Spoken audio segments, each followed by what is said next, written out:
بسم الله الرحمن الرحيم.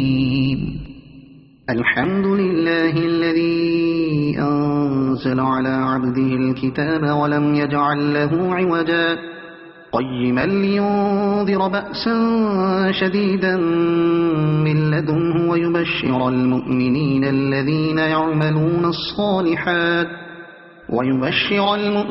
الذين يعملون الصالحات أن لهم أجرا حسنا ماكثين فيه أبدا وينذر الذين قالوا اتخذ الله ولدا ما لهم به من علم ولا لآبائهم كبرت كلمة تخرج من أفواههم إن يقولون إلا كذبا فلعلك باخع نفسك على آثارهم إن لم يؤمنوا بهذا الحديث أسفا إنا جعلنا ما على الأرض زينة لها لنبلوهم أيهم أحسن عملا وإنا لجاعلون ما عليها صعيدا جرزا أم حسبت أن أصحاب الكهف والرقيم كانوا من آياتنا عجبا إذ أوى الفتية إلى الكهف فقالوا ربنا آتنا من لدنك رحمة وهيئ لنا من أمرنا رشدا فضربنا على آذانهم في الكهف سنين عددا ثم بعثناهم لنعلم أي الحزبين أحصى لما لبثوا أمدا نحن نقص عليك نبأهم بالحق إنهم فتية آمنوا بربهم وزدناهم هدى وربطنا على قلوبهم إذ قاموا فقالوا ربنا رب السماوات والأرض لن ندعو من دونه إلها لقد قلنا إذا شططا هؤلاء قومنا اتخذوا من دونه آلهة لولا يأتون عليهم بسلطان بين فمن أظلم ممن افترى على الله كذبا وإذ اعتزلتموهم وما يعبدون إلا الله فأووا إلى الكهف ينشر لكم ربكم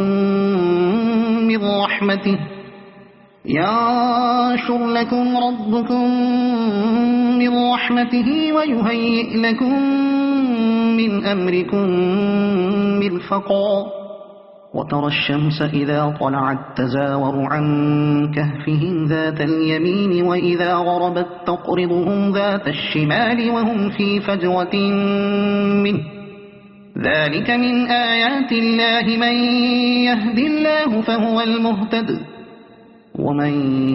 يضلل فلن تجد له وليا مرشدا وتحسبهم أيقاظا وهم ركود ونقلبهم ذات اليمين وذات الشمال وكلبهم باسط ذراعيه بالوصيد لو اطلعت عليهم لوليت منهم فرارا ولملئت منهم رعبا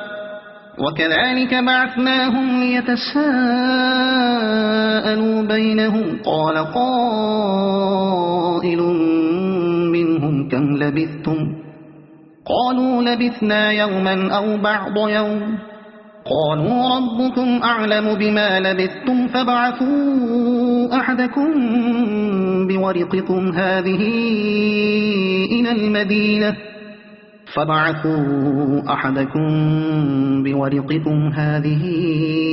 إلى المدينة فلينظر أيها أزكى طعاما فليأتكم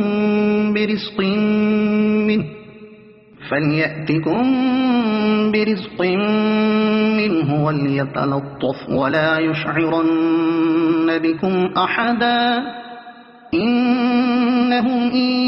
يظهروا عليكم يرجموكم أو يعيدوكم في ملتهم ولن تفلحوا إذا أبدا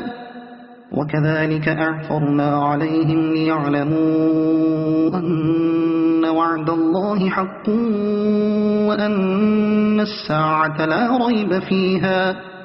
إذ يتنازعون بينهم أمرهم فقالوا بنوا عليهم بنيانا ربهم أعلم بهم قال الذين غلبوا على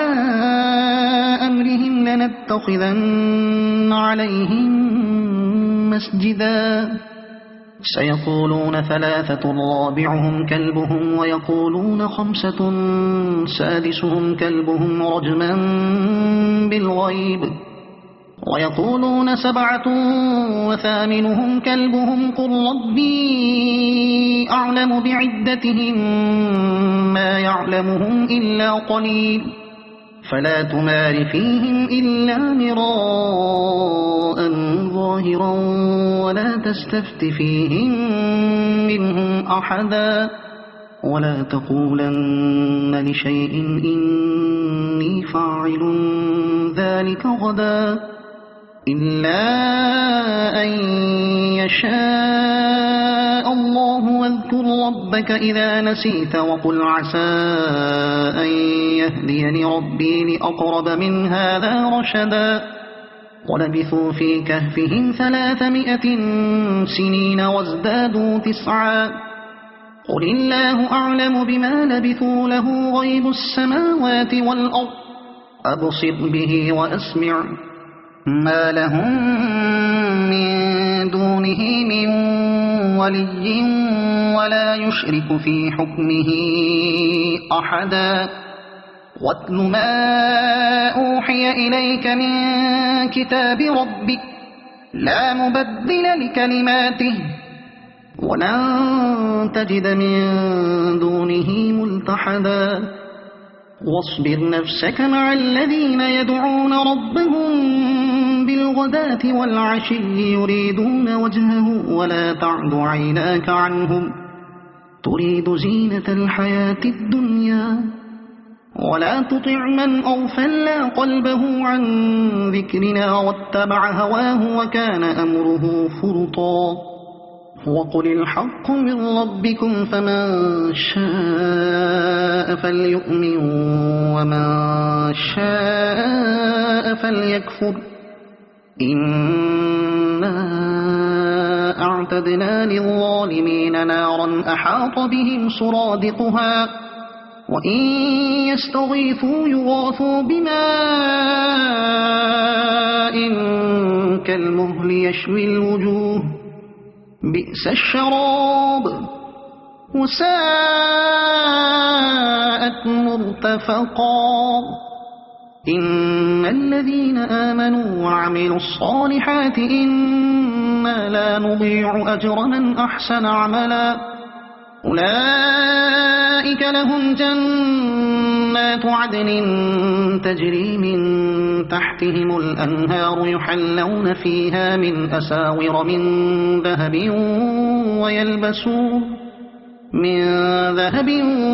ويلبسون ثيابا خضرا من سندس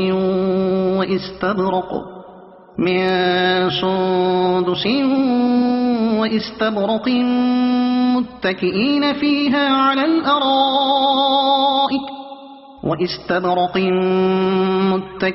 فيها على الأرائك نعم الثواب وحسنت مرتفقا واضرب لهم مثل الرجلين جعلنا لأحدهما جنتين من أعناب وحففناهما بنخل وجعلنا بينهما زرعا كلتا الجنتين آتت أكلها ولم تظلم منه شيئا وفجرنا خلالهما نهرا وكان له ثمر فقال لصاحبه وهو يحاوره أنا أكثر منك مالا وأعز نفرا ودخل جنته وهو ظالم لنفسه قال ما أظن أن تبيد هذه أبدا وما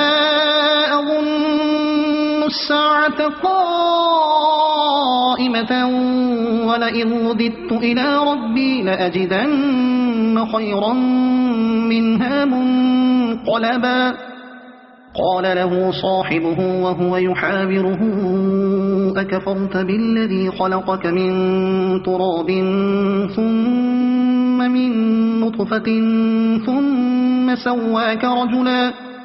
لكن هو الله ربي ولا أشرك بربي أحدا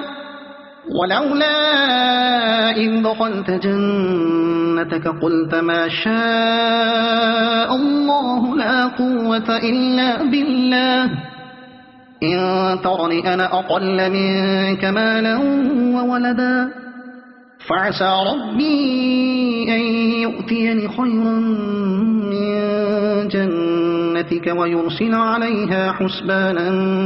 من السماء فتصبح صعيدا زلقا أو يصبح ماؤها غورا فلن تستطيع له طلبا وأحيط بثمره فأصبح يقلب كفيه على ما أنفق فيها وهي خاوية على عروشها ويقول يا ليتني لم أشرك بربي أحدا ولم تكن له فئة ينصرونه من دون الله وما كان منتصرا هنالك الولاية لله الحق هو خير ثوابا وخير عقبا واضرب لهم مثل الحياة الدنيا كماء إن أنزلناه من السماء فاختلط به نبات الأرض فأصبح هشيما تذروه الرياح وكان الله على كل شيء مقتدرا المال والبنون زينة الحياة الدنيا والباقيات الصالحات خير عند ربك ثوابا وخير أملا ويوم نسير الجبال وترى الأرض بارزة وحشرناهم فلم نغادر منهم أحدا وعرضوا على ربك صفا لقد جئتمونا كما خلقناكم أول مرة بل زعمتم أن لن نجعل لكم موعدا ووضع الكتاب فترى المجرمين مشفقين مما فيه ويقولون يا ويلتنا ما لهذا الكتاب لا يغادر صغيرة ولا كبيرة إلا أحصاها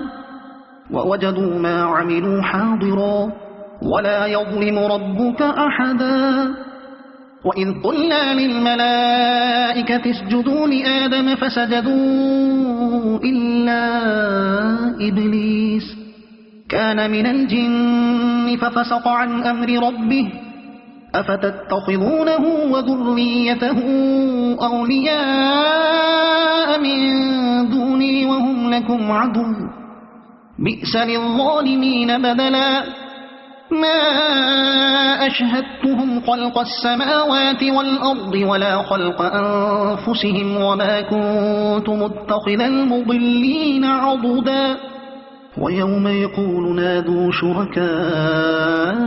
الذين زعمتم فدعوهم فلم يستجيبوا لهم وجعلنا بينهم موبقا ورأى المجرمون النار فظنوا أنهم مواقعوها ولم يجدوا عنها مصرفا ولقد صرفنا في هذا القرآن للناس من كل مثل وكان الإنسان أكثر شيء جدلا وما منع الناس أن يؤمنوا إذ جاءهم الهدى الهدى ويستغفروا ربهم إلا أن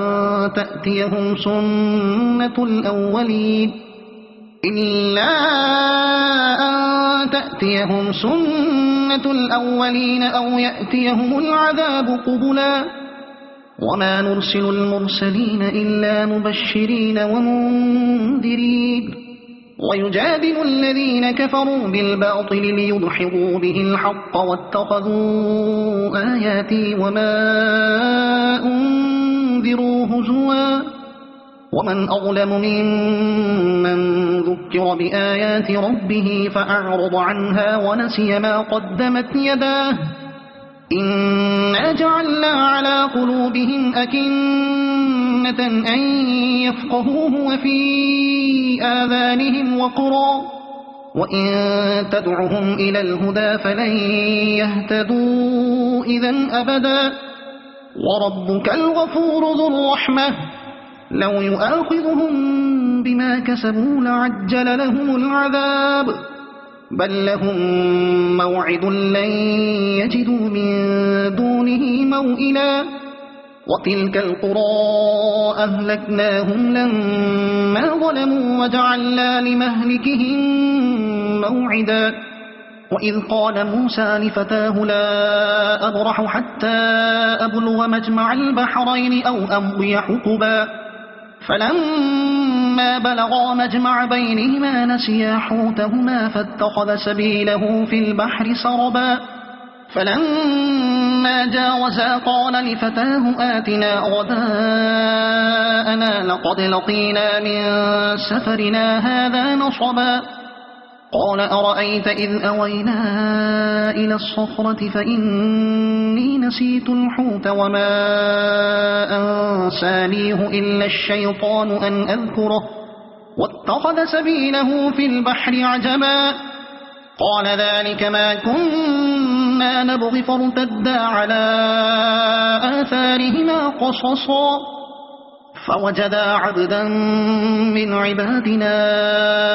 آتيناه رحمة من عندنا وعلمناه من لدنا علما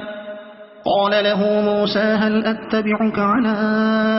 أن تعلمني مما علمت رشدا قال إنك لن تستطيع معي صبرا وكيف تصبر على ما لم تحط به خبرا قال ستجدني إن شاء الله صابرا ولا أعصي لك أمرا قال فإن اتبعتني فلا تسألني عن شيء حتى أحدث لك منه ذكرا فانطلقا حتى إذا ركبا في السفينة خرقها قال أخرقتها لتغرق أهلها لقد جئت شيئا إمرا قال ألم أقل إنك لن تستطيع معي صبرا قال لا تؤاخذني بما نسيت ولا ترهقني من أمري عسرا فانطلقا حتى إذا لقيا غلاما فقتله قال أقتلت نفسا زكية بغير نفس لقد جئت شيئا نكرا قال ألم أقل لك إنك لن تستطيع معي صبرا قال إن سألتك عن شيء بعدها فلا تصاحبني قد بلغت من لدني عذرا فانطلقا حتى إذا أتيا أهل قرية استطعما أهلها فأبوا أن يضيفوهما فوجدا فيها جدارا يريد أن ينقض فأقامه قال لو شئت لاتخذت عليه أجرا قال هذا فراق بيني وبينك سأنبئك بتأويل ما لم تستطع عليه صبرا أما السفينة فكانت لمساكين يعملون في البحر فأردت أن أعيبها وكان وراءهم ملك يأخذ كل سفينة غصبا. وأما الغلام فكان أبواه مؤمنين فخشينا أن يرهقهما طغيانا وكفرا فأردنا أن يبدلهما ربهما خيرا منه زكاة وأقرب رحما. وأما الجدار فكان لغلامين يتيمين في المدينة وكان تحته كنز لهما وكان أبوهما صالحا فأراد ربك أن يبلغا أشدهما ويستخرجا كنزهما رحمة من ربك وما فعلته عن أمري ذلك تأويل ما لم تسطع عليه صبرا. ويسألونك عن ذي القرنين قل سأتلو عليكم منه ذكرا. إنا مكنا له في الأرض وآتيناه من كل شيء سببا فأتبع سببا. إنا مكنا له في الأرض وآتيناه من كل شيء سببا فأتبع سببا حتى إذا بلغ مغرب الشمس وجدها تغرب في عين حمئة ووجد عندها قوما قلنا يا ذا القرنين إما أن تعذب وإما أن تتخذ فيهم حسنا. قال أما من ظلم فسوف نعذبه ثم يرد إلى ربه فيعذبه عذابا نكرا. وأما من آمن وعمل صالحا فله جزاء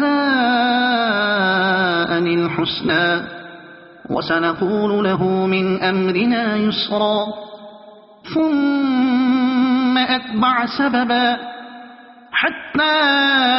إذا بلغ مطلع الشمس وجدها تطلع على قوم لم نجعل لهم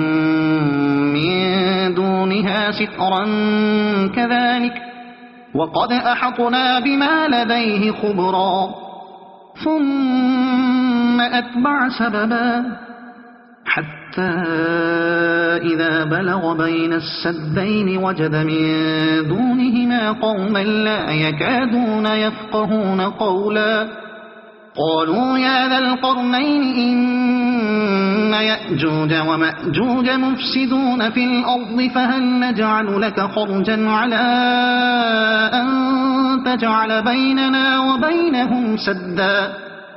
قال ما مكنني فيه ربي خير فأعينوني بقوة أجعل بينكم وبينهم ردما. آتوني زبر الحديد حتى إذا ساوى بين الصدفين قال انفخوا حتى إذا جعله نارا قال آتوني أفرغ عليه قطرا. فما استطاعوا أن يظهروا وما استطاعوا له نقبا. قال هذا رحمة من ربي فإذا جاء وعد ربي جعله دكاء وكان وعد ربي حقا. وتركنا بعضهم يومئذ يموج في بعض ونفخ في الصور فجمعناهم جمعا وعرضنا جهنم يومئذ للكافرين عرضا. الذين كانت أعينهم في غطاء عن ذكري وكانوا لا يستطيعون سمعا. أفحسب الذين كفروا أن يتخذوا عبادي من دوني أولياء إنا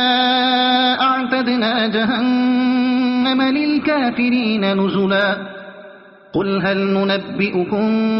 بالأخسرين أعمالا الذين ضل سعيهم في الحياة الدنيا وهم يحسبون أنهم يحسنون صنعا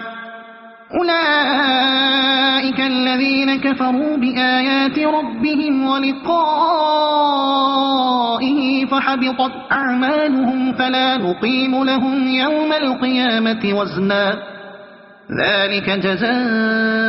جزاؤهم جهنم بما كفروا واتخذوا آياتي ورسلي هزوا